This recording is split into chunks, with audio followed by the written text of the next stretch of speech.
coming back into the show now. And again, Darrick, thank you for being here tonight and being the douchebag that you are. And by the way, Darrick is not a douchebag. Darrick's one of the coolest fucking people I know. And we would not be doing this without him in the background helping us with the audio and the video and making sure everything's going. You all appreciate it. Yeah. Baby. He's not my mama. But at the same time, everybody knew that reference. As long as you like classic hip hop. How old am I? I'm getting way too old that they call that classic hip hop. Anyways, still a beautiful thing and it deserves its place. We'll start talking about that a little bit later on if we get time too, about why aren't there any subgenres in hip hop? But that's a whole different discussion for later that we'll leave at the end after the album discussion. Yes. To get back into it, we were in the outros and the intros where we kind of ended up, and now I'd like to talk a little bit about themes across the project if you're willing to do so. So I'm going to just open that one up without even a question. Just can you talk a little bit about the themes across the project? Oof, themes. A lot of vulnerability, a lot of processing sadness, processing emotions, processing anxieties, and even opening the door up to give people perspective on my childhood. You know, it's a lot of discomforting things that I'm like putting in record because you know, if I was listening back to like my old projects, and yeah, you got like a full grasp of like the ideas that I was going for, but I feel like I didn't hear me in it, which is kind of weird. Which is interesting because, not to get too far into the audience members, but there was a lot of commentary from your oldest friends about actually hearing you in this album. And that whole aspect of it where you're really trying to get deeper into it, it was evident all night long from everybody's perspective on it. So that's very interesting to hear. When you say that you don't feel yourself so much in the previous ones, even though, I mean, Elephant, I listen to all the time. I honestly think we should rent a skate park and do the whole damn thing. And you know how many times I've talked about this idea. Yeah. But what do you think caused the difference? Because I feel like we're kind of getting into Rick Rubin space with the authenticity and the vulnerability. What do you think made you comfortable enough to just be like, you know what, I'm going to fucking fully be myself in this one? You can blame Mr. Morale and the Big Steppers for that. That album kind of helped me like really tap into my personal issues because there was a lot of tidbits like across my music up to this point about, you know, there's certain ideas that I would like tap into, but I wouldn't go too far. There were a lot of things that I wanted to get off, but I was like afraid of like that finish line. I would always get like really close, but I feel like I never pushed it over. With this one, it was a lot of discomfort, a lot of things that made me feel prickly on the inside. And I used that as kind of like the fuel to take off as opposed to like holding me back. That's beautiful. Yeah. I was paying attention. I was also noticing Darrick playing Cat's Cradle with the fucking chord for a second. We are abusing him. No, we were really here just having fun, guys. Like this isn't stiff. Like we're just enjoying this shit. Like I can't even describe, and I know this is me being cheesy because I always am, but like how awesome this experience feels right now. Just doing this and like giving the chance to like hear all this from you and like all the things that you shared yesterday evening and the amount of perspective in your album, the amount of work that goes into your album, the continuity between it, the themes, like you can feel that this is a true album experience again, where somebody has poured themselves into it for a whole story, a whole experience, lots of different reasons, and it's worth spending the time on. So not even on our list of questions. How do you feel about the idea between dropping singles all the time and putting out an album? Okay, I feel like everything has its place. I feel, but the politically correct answer. I personally feel like you never know who you are truly as an artist until you try to curate an album, until you try to fully flesh out a story, go beginning, middle, end, like that whole process. I don't think I would get to this without the other albums or the other projects or even the other songs, because I was telling somebody this last night, I think I'm up to like 150 like songs like recorded, A lot of them won't come out just because I'm a perfectionist. But I see that as a learning moment too, because it's like, okay, the element from this song I could take and put on this. You make the same song 1,000 different times, 1,000 different ways, but the best version of that, in my opinion, would be the one that eventually gets put out. But yeah, I feel like albums are important because you don't know who you are as an artist. You do not know where you fall if you don't at least try to work on an album, try to work on telling a complete message all the way through. I know, I know it's the singles game. I know it's a whole thing, which like that's totally fine. Like I'm not saying it as from a pretentious perspective, but me as an artist, I feel like the only way I can push myself is through album. So to kind of touch on that and move forward into the idea of the album itself and the connection between the tracks, and giving a little spoiler there, but what are some of the symbolic ideas that embodied? And before you even answer that question, I'll tell you there were 2 or 3 people in the audience that started to notice this in the concept as the night progressed. So what is the relationship between your songs in this album? It's just portraying it's acts. It's divided in acts. Spoiler alert, it's divided in acts. I'm fully encompassing that act, and there's spoken word at the beginning. Shout out Queen Afro Puff. Yeah, Afro Puff Records. Yeah, Afro Puff Records. She was the narrator on it. I really wanted her voice to set the tone of what you were about to jump into, even if it didn't feel like it, because she has such like a sultry voice. But right after that, we're just going straight into chaotic stuff, and then we go straight into my personal pain of what I've gone through, what I've seen, what I've been a part of. And then, the future. And the future is the only one that doesn't have a spoken word to it. That one's a lot more open-ended. We could talk about the present because, that's today. We could talk about the past. We know we can encompass those moments. The future, we can't. So I wanted that one to be as open as you could possibly go. Of course, I'm going to tell you what I'm going through in the future, but... And there's no spoken words to encapsulate that. You just follow it. That makes a ton of sense because in my brain, I'm like, I don't think there's an Alize skit at the third act, and now I know why. And not to get too far into it, but for me, I even said yesterday, I was like, hey, is there a My Dark Twisted Fantasy connection to this from Kanye? Because I mean, again, bringing up the sultry voice, like the way that she carries her cadence and her pentameter, I should say, during that moment. It's just like, it's so impactful. You're just riveted by what she's saying, and you're paying attention that like, we're setting up to go into a scene right now. And it was just so beautiful. But where does it really stem from?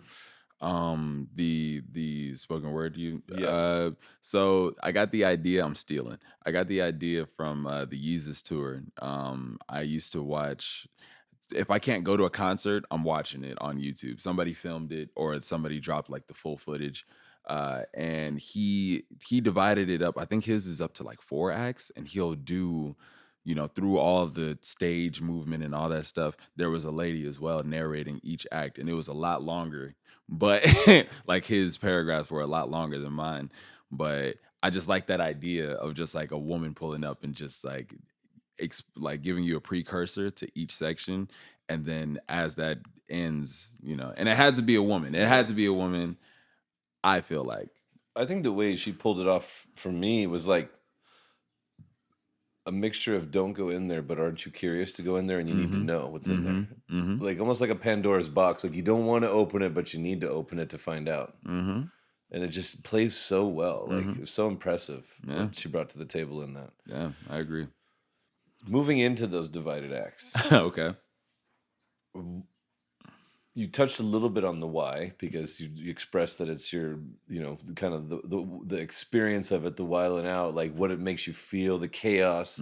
Then what happened from your genuine self and what you've been through, and then the future of kind of the change in disposition and how you feel about things. How did you come up with that? Like, did you just decide I'm going to take my life and put it on paper? Yeah, really. I just knew, like, back to the idea of having the base skeleton. I just really wanted that story to be told. I wanted it to be present chaos, and I wanted to explain how we got to all this chaotic stuff, and I also wanted to explain, like, where do we go from here? Now that I've showed you who I am as a person and why I think the way that I think and why I'm a little bit jaded about certain things, now, you know, we can move on. We can all move on. You have a better understanding about me. You may even have a better understanding about yourself listening to a few of the songs. And then we could all move on and find love, find freedom, find enjoyment and happiness after, we ignite. Because you have to ignite. You have to go through hell to get to heaven. You have to. You have to. It's a necessity. Everybody heard that. And, it's interesting that totally corresponds with something I've been seeing recently in other aspects of life. And that's almost like a therapy aspect where it's okay to get the full truth out there in the air. And then everybody can start working with that from our collective understanding of what you think and feel and what I think and feel. And the good, the bad, and the ugly without any judgment. But then we come back around to all of those thoughts that are existing out there together with our communication and understanding and pair it back to that true understanding that we share together. And Exactly. that's hugely apparent in your album that, like, we get to go along that journey with you.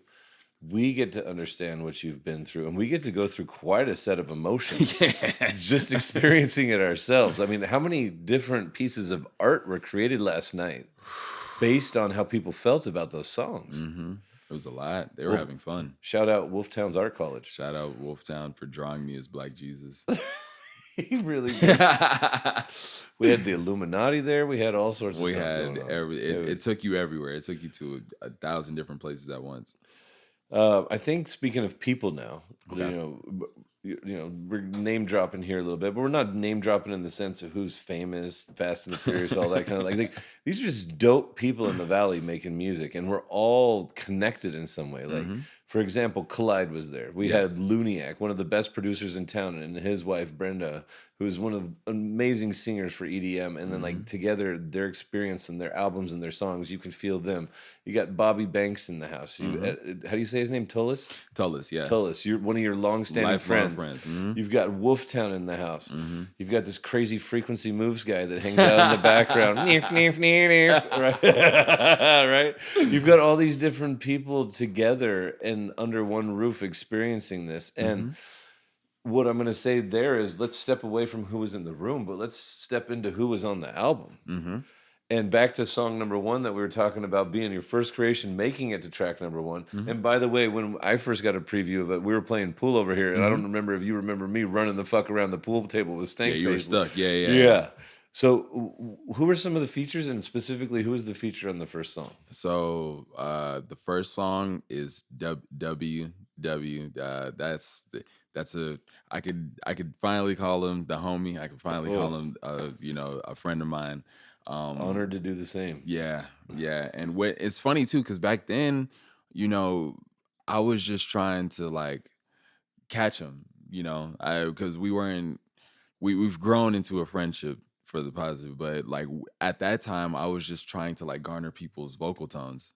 I was just like, oh yeah, I'll listen, because I give everybody a listen, especially if like I'm cool with you, I'll give you a listen just off the top. But I heard something in his tone that made total sense for that instrumental, and I told him, I think I reread the message. I barely told him the theme of the song. I was like, yo, just talk about whatever, and like his verse matched the energy like perfectly. Sounds about right. That's divine timing right there. And he matched the flow. Everything was matched so well. I was stuck on that I was like, did I send him like my verse? But I just think it just took him somewhere. He told me like it took him to like Miami Vice. That sounds about right. Yeah. So dropping a lane for Dub is just his natural space. Yes.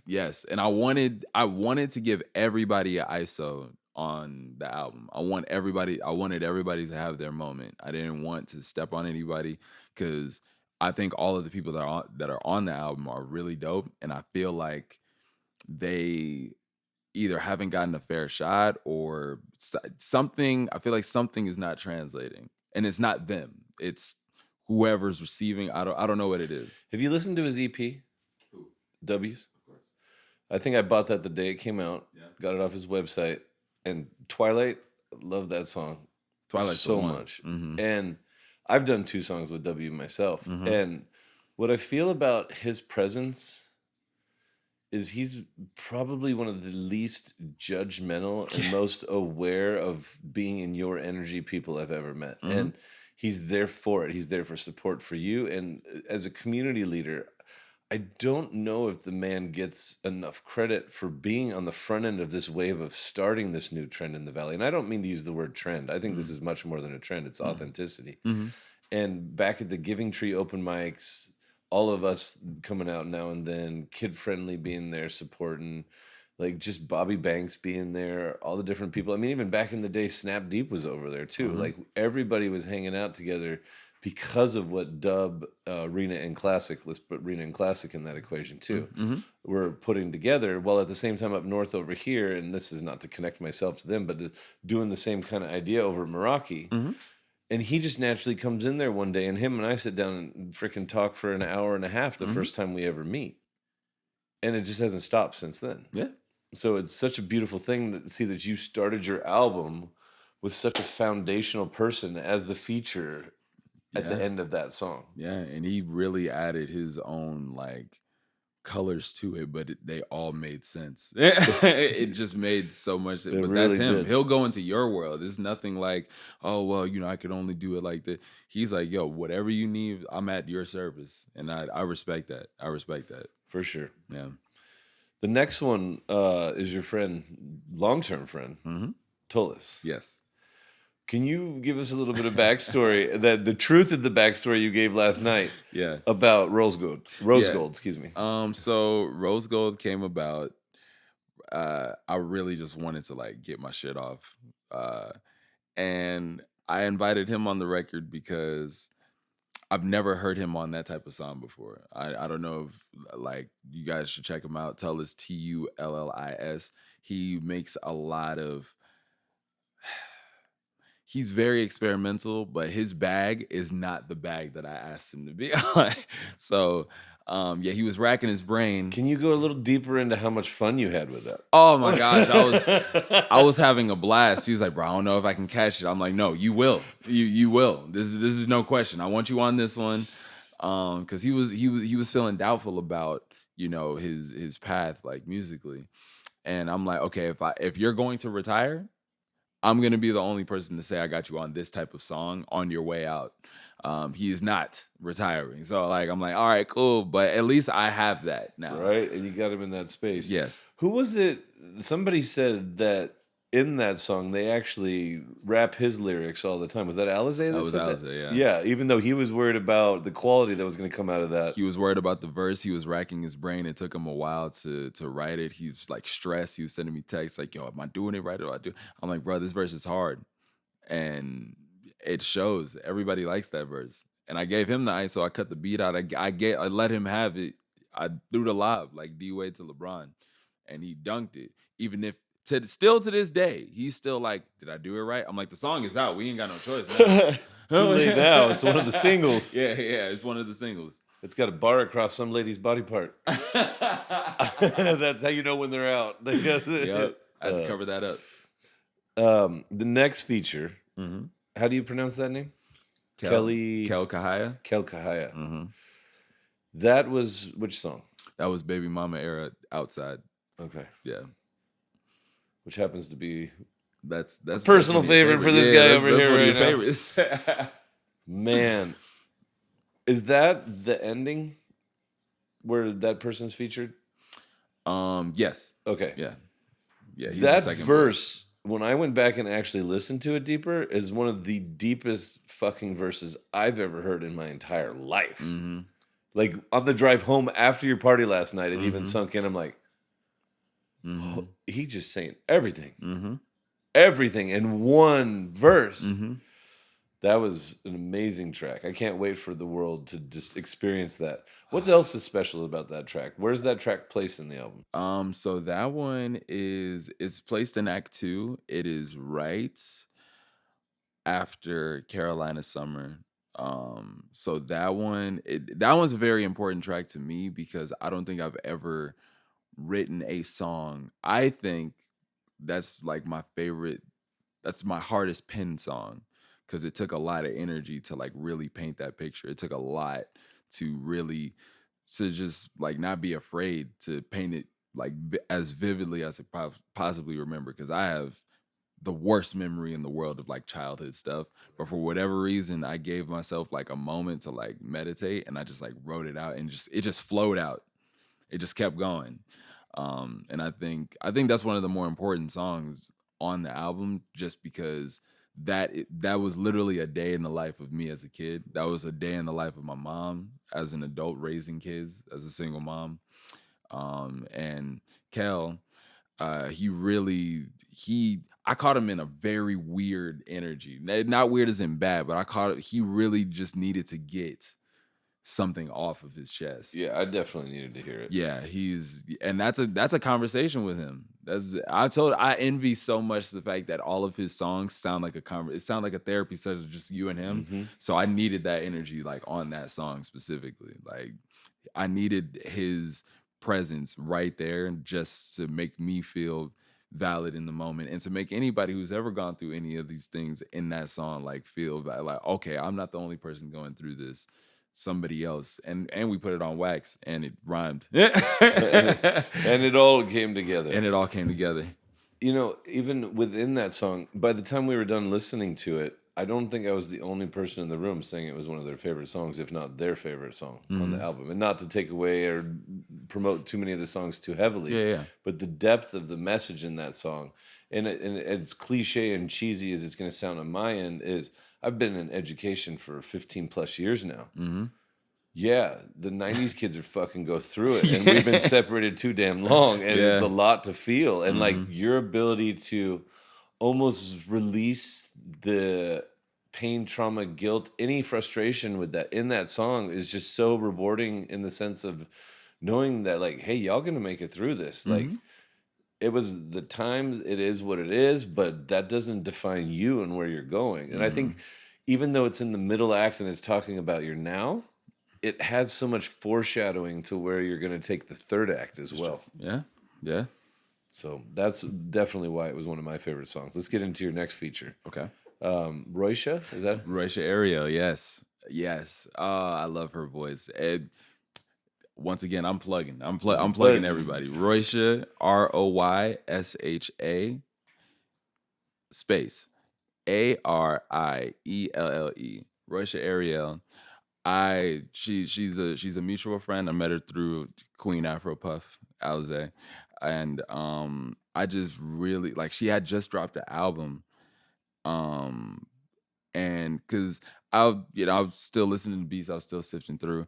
And I'm like, man, I need something. And she had just dropped the album and I was listening to it and I love her tone. It's like Imogen Heap. Like if you've ever heard like Hide and Seek, that's her tone. And so I'm listening to the album. I'm like, yo, her tone is dope. Like I love this. I found a beat that matched her like specifically. He's not joking when he said that too. They go hand in hand. Yeah. And it felt like a necessity. Like I blew her up. Like, oh, I got one. Sent it to her, and she came back, and I'm like, this is exactly what I needed. That's the abbreviation for that song is Don't Waste My Time. Don't Waste My Time. Thank you. And I think it was one of the second or third to last songs I was listening to in the car on the way down to your house last night. And I was literally, when I got to that one, I was like, stank face kind of idea again. I'm like, oh, damn, what is going on here? And that's when you told me for the first time, like, listen how she blends so well into that. And it really is. She's absolutely part of that song. Yeah. You have one more feature on that album. I do. I don't think any of us knew it was coming. But it also has a little bit more meaning to it. On top of her being on it, it also has some meaning with the title. So I'd like to talk about both things at once. Okay. First, who is the person that's on that song? That's Nisi DaGoddess. And what song are we talking about? 32. All right. I don't think in this modern era, and this is going to kind of date me for a little bit, I don't think I've ever heard somebody now put that topic so eloquently on deserving the trust and vulnerability and sensuality of your woman without having to get too into the details. The way she got into the details left a lot of imagination behind. It seemed very intimate and sexually expressive, specific to who she trusts and values. And honestly, it felt very much like the strength of the full female character coming out in a song. Yes. Yeah. What made you think to pick her for that one? It's another one of those things, man. I heard the beat and I was like stuck on. I can say it now because it was a failed idea. I was stuck on two people, and Nisi. The other one was you want me to tell you? The first idea was Aiden, Kid Parrish, only because of the beats. Got it. So his tone on that beat, I feel like would have been like tough.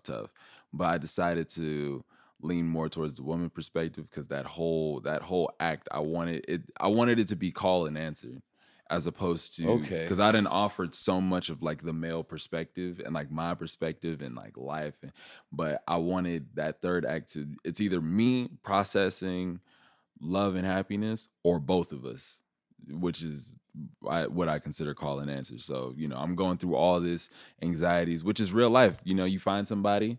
And you're like, is this gonna work? Like, what? For real? Like, am I okay? Am I okay enough for this to work? You know. But the way she articulated it wasn't like, I'm holding this over you. It's like, I'm so absolutely with you and entrusting in you. This reward is your natural reward and my natural reward together in our unison. And that was, it really hit home like that. Why else did you use 32 though? Yeah, I know that this is a complete deviation from the previous part of the topic, but it's really interesting. Yeah, I brought up 32. I named it 32 because the hook is when's the last time you smiled, and we have 32 teeth. And if you want to go deeper into my story, my dad wore 32 in the league as well. That number just speaks a lot to me. It's popped up at a lot of places. Actually, my basketball number too. Really? Yeah.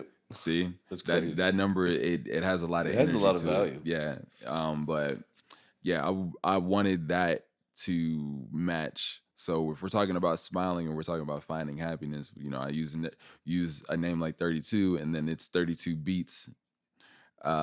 Everybody, both of the verses are 32 exactly. Outside of the hook. So there's a lot of levels and layers to that one. I'm proud of all the songs on the album, but I really like that one because it's so deep, and there's a lot of perspective to be had and to be gained with that one. And I feel just to touch one more time on the feature, I think just the natural tonality of her voice speaks. Don't fuck around. I'm sincere. I mean what I'm doing and saying and how I'm living, and I'm confident in where I'm at. And it's just like that one, just the same way. Just even though it's not my top pick in the album, I actually have 3 or 4 above that track. It's one that is so empowering that I'm going to listen to it every time. I just want to hear it. Yeah, it definitely grew on me. I have my favorites as well. Every single time I listen to, I think it's like a mood thing. If you guys are going through it in real time, I'm also going through it in real time, even though I've heard these songs like 1,000 times. Depending on what mood I'm in the day, some songs may like hit me harder than the other songs, because I still have like my standstill favorites. But yeah, some days I'm like, wow. And then I think you really just indirectly hit on the idea of what makes an album so much more like looking at art in the museum. Yeah. Because as I go here, what does this pull out of me? What do I see? And then as I'm here, but what time of day did I go? What day did I go? Who am I with? How am I feeling? What's my energy going into the museum? And then, but even within that experience, sometimes the energy shift from what you experience through the art even shifts your mood more to what you experience in the next piece of it. It's like your story's almost going to be different every time you read the book. And that's just a beautiful part of it for me too. Speaking about favorites, my personal favorite is definitely the Baby Mama era Outside. I've got a couple more up there too that are wonderful songs. I think actually Bobby may have starred 6 or 7 songs as singles or hits last night.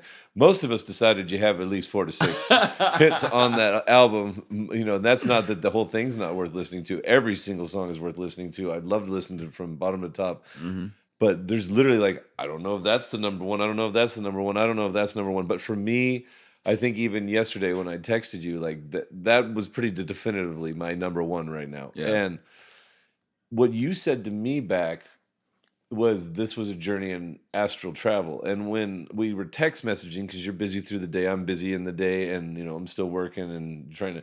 Isn't it tough to go back to regular life when you get into these kind of conversations? You're like, okay, and now fucking normal shit again. Yeah, You now know, but 9 wait to a 5. minute.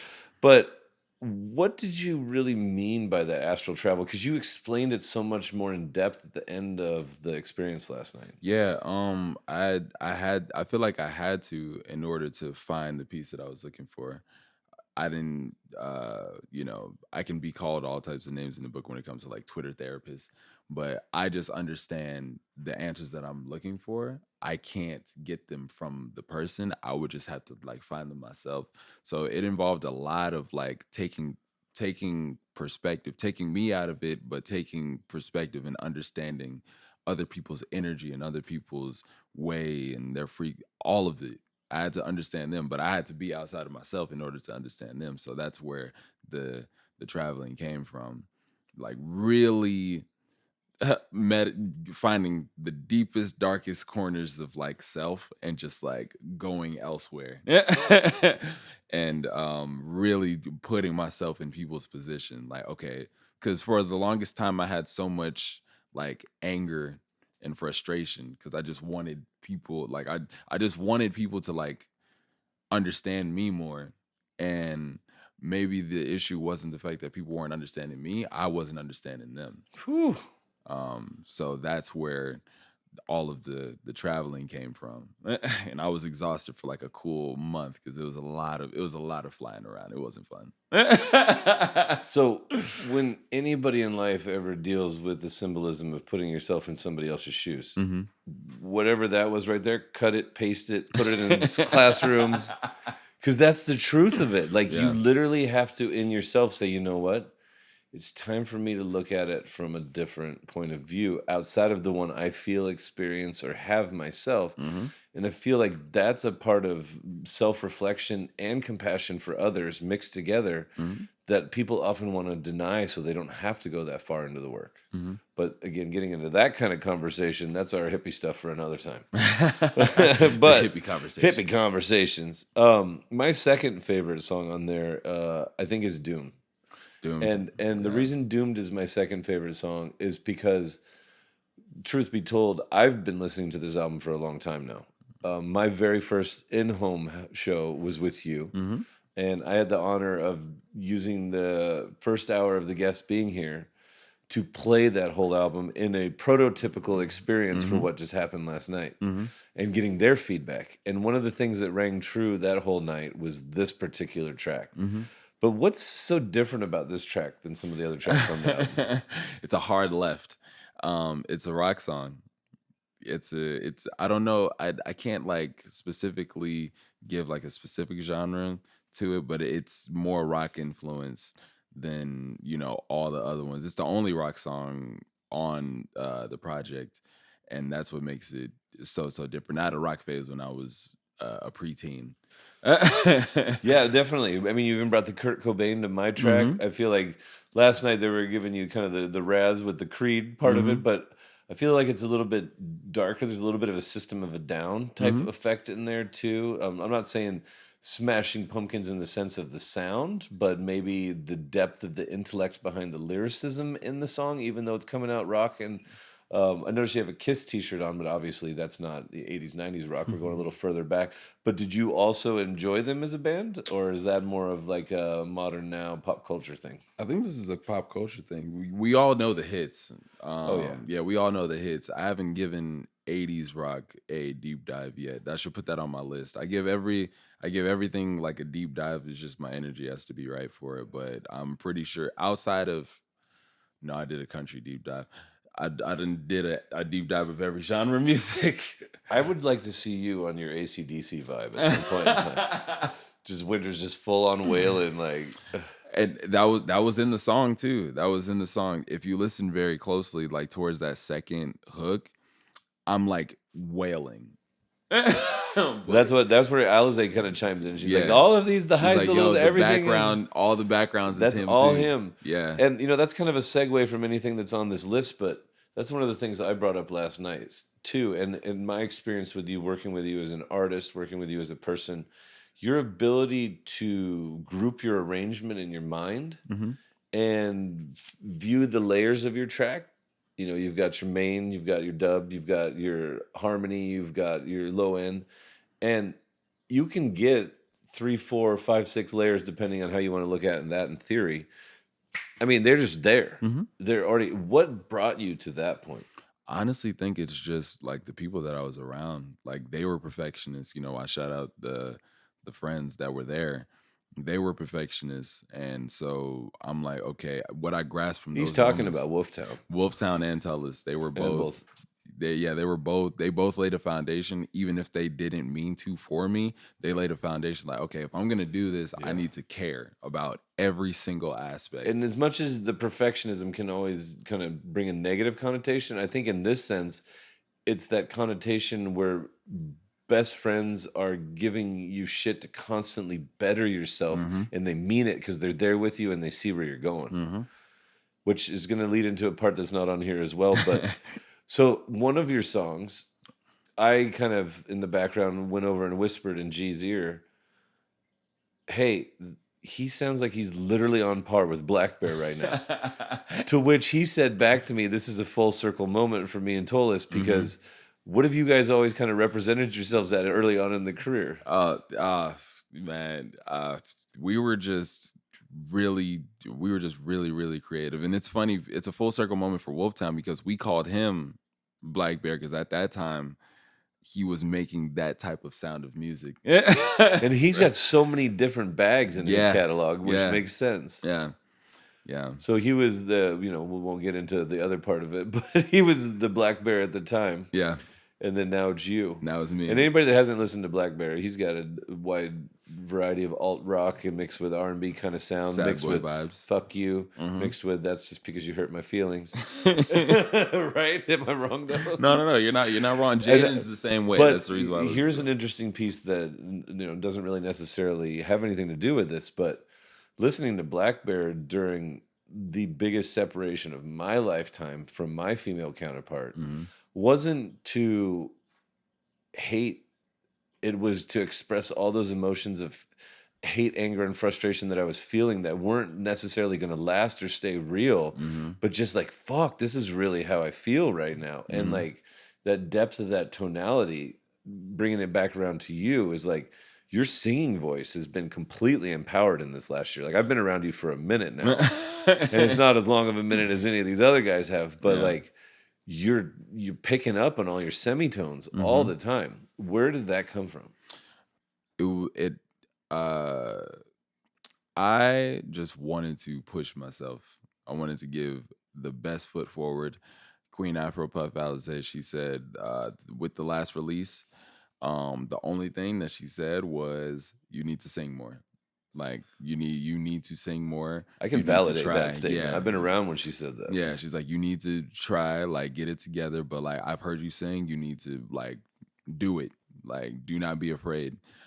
So I put it was a battery because I had resistance all the way through. It was a battery in my back to be like, you know what, I'm gonna do it.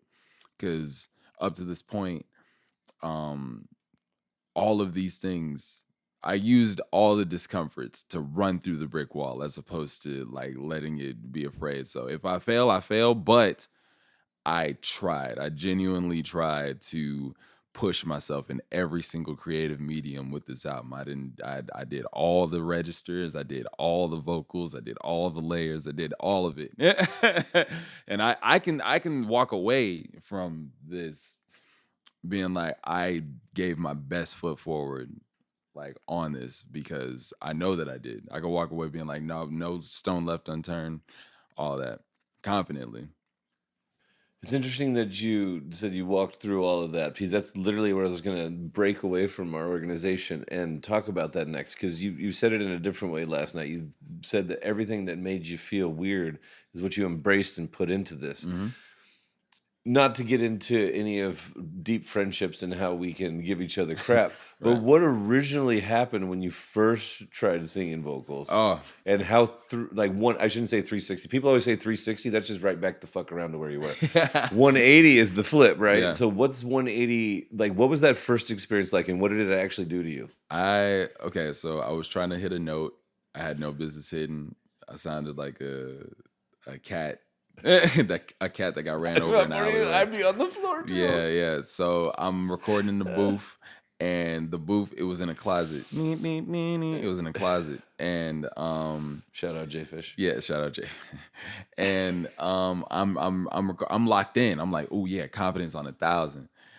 All I heard when I hit the note, I just heard somebody smack the space bar, and everybody in the other room just started laughing. Like it was a cackle. Like it was a laugh. This part track. was not J Fish, by the way. That was just related to our joke. These were the friends. Yeah, these are my friends. This is WLFTOWN and another friend. So it like really shut me down. So I like locked in on like the rapping aspect of it, and I was like afraid to push myself all the way up until, if I had to date it, like 7 years later, 6-7 years later, we spin the block. Like you said, we do a full 180. And I'm like, okay, not only am I going to do this, but I'm going to perfect it as well, to where nobody can say you have no business doing that. So yeah, I turn all my anxieties into motivation. Like, oh, you said I can't do this? All right, cool. I am going to torture myself in the name of like proving you wrong. And I would say that as a full circle moment, even though we're talking about 180 and I didn't say full circle, but in that moment when you're bringing that up, it was because specifically related to it, you were getting this amazing positive vocal feedback from WLFTOWN specifically. And I don't know if people understand how good of a producer and engineer he actually is, how amazing his ear is, his sound, his preparation, his ability to get placement, his understanding of different styles, the diversity of catalog. I'm just starting to fully understand it.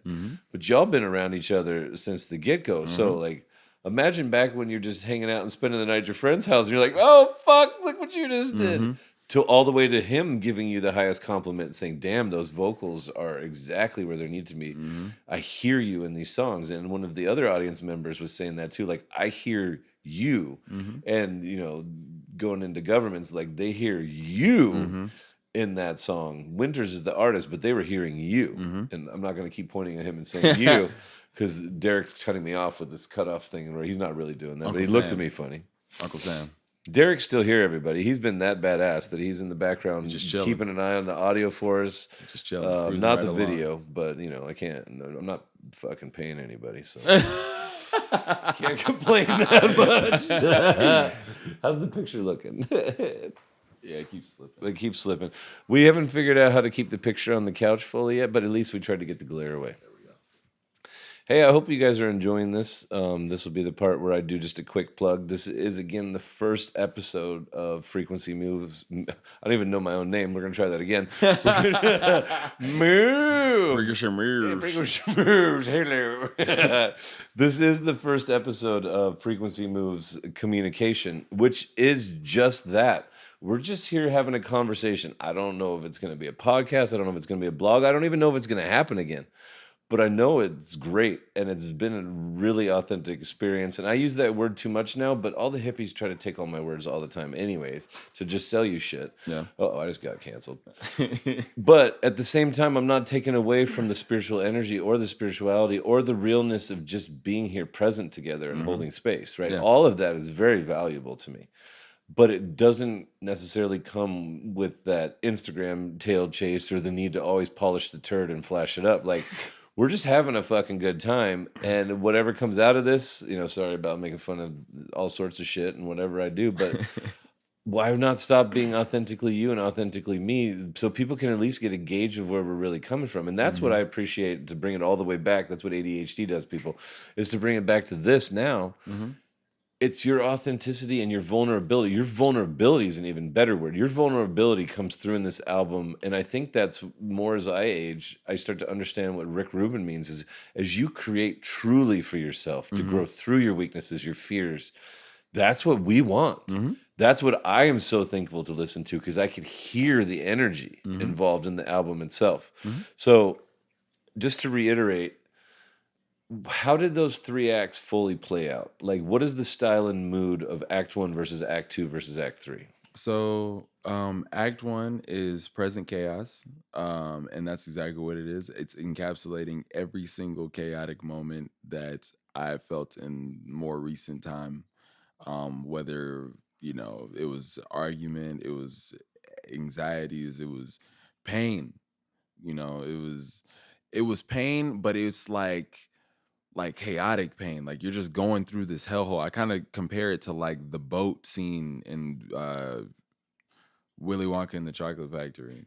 Like that scene is it's scary. Like I'm talking about the old one, Gene Wilder. It's scary, but you're like, you can't take your eyes off it. But it's scary. You're creeped out the whole time. He's like yelling at you. You got all these lights going on. So that's what I wanted with Act 1. I wanted to portray that, but I also wanted it to, follow the storyline. I think you even said something along within that last night, that it's scary, but it also, there's a little element of safe. Like it's okay to go with it. And that's in that color and in the playfulness, even though there's the chaos and the angst, there was still some of that there as well. What was Act 2? Act 2 was Past Pain. That's me fully exploring a lot of the things that I've endured in the past, whether it's like first heartbreak or like very, very first heartbreak. I'm not talking about the actual one. We're talking about we never addressed the unofficial heartbreak, like the childhood one, or like the 12-year-old, 13-year-old one, where you had the crush and you had the orange crayons. Somebody else had the red one. Shorty went over there. Like that I He can feel drive like, his Power Wheels. Yo, that I feel like puts a large impression on us more than we think. Us as people, us as men. I feel like that one, we don't address that one enough. Yeah. Because it could all start from there. You could look at people differently. And it seems so silly because like we're adults. It's like, we pay bills and shit. But it's like those moments, those small moments that we overlook could have major impacts on like how we see the world. So, we got Past Pain, we have first heartbreak. I have me trying to understand my childhood, me trying to understand my mom. My mom's thought process. I did that twice on 2 tracks. Me understanding who I was at 14, 15, and me understanding who I was at 17. I'm just going to let you know Darrick stole your cube and he's playing with it. It's fine. It's an infinity cube. You could play for it for infinity. Act 3 is the future. Where do we go? Where do we go from here? It's more open-ended than it is encapsulating, but I feel like by the end of that 3rd act, you kind of have a really good idea of where I'm going, and it's a lot more positive energy than it's negative energy that was going through in the past 2 acts. All right, it's a beautiful experience. Yeah, overall. I think at that point we'll take another quick break, and we'll be right back with it. Yeah. Thank you for being here. Of course.